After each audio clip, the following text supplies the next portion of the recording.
Sir ఇప్పుడు ఆంధ్రలో ఎవరు సీఎం అవుతారని మీరు అనుకుంటున్నారు? చంద్రబాబు వస్తే బాగుంటుంది. ఎందుకని? ఆయన మొత్తం బాగా చేసింది కదా అట్లా. అంటే ఇప్పుడు జగన్ గారు సంక్షేమ పథకాలతో పాటు అందరికీ జనాలకి బాగా చూసుకుంటున్నారని చెప్పేసి అని అంటున్నారు. ఆయనే వచ్చే అవకాశాలు కూడా ఉన్నాయని చాలామంది అంటున్నారు. దాని గురించి అట్లా అంటున్నారు కానీ ఏమో, కానీ కాకపోతే మన హైదరాబాద్ లాగా అక్కడ కూడా ఆంధ్ర కూడా అవ్వాలి. హైదరాబాద్ లాగా ఆంధ్ర కూడా అవ్వాలి అట్లా అని చెప్పేసి. గతంలో చంద్రబాబు గారు అంటే పొజిషన్లో ఉన్నప్పుడు సీఎం పొజిషన్లో ఉన్నప్పుడు ఏమీ చేయలేదని చెప్పేసి అని అంటున్నారు. ఇచ్చిన హామీలు కూడా ఒక్కటి కూడా నెరవేర్చకుండా ఉన్నారని చెప్పేసి అని అన్నారు. ఇప్పుడు జగన్ గారు వచ్చాక కొంతవరకు నెరవేర్చారని చెప్పేసి అంటున్నారు కదా మరి. దాని మీద నాకు ఊహ లేదు కానీ కాకపోతే మనకు హైదరాబాద్ లాగా అట్లా అక్కడ కూడా ఆంధ్రలో అవ్వాలంటే చంద్రబాబు వస్తే అవుతుంది. మరి పవన్ కళ్యాణ్ గారు 24 సీట్స్ తీసుకొని ఇప్పుడు వస్తున్నారు కదా, పిఠాపురం నుంచి పోటీ చేస్తున్నారు. గెలిచే అవకాశాలు ఉన్నాయనుకుంటున్నారు, ఎందుకంటే గతంలో ఓడిపోయారు కదా.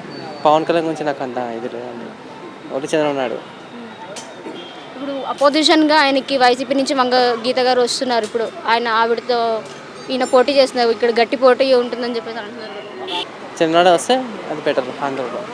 జగన్ అవుతారు అనుకుంటున్నాం మేడం. ఎందుకని? ఎందుకంటే ఆయన పథకాలు అవన్నీ కొద్దిగా బాగున్నాయి అనిపిస్తున్నాయి. ఈ కూటమి వల్ల ఆయన గెలవకపోవచ్చు చంద్రబాబు అని అనిపిస్తున్నాను.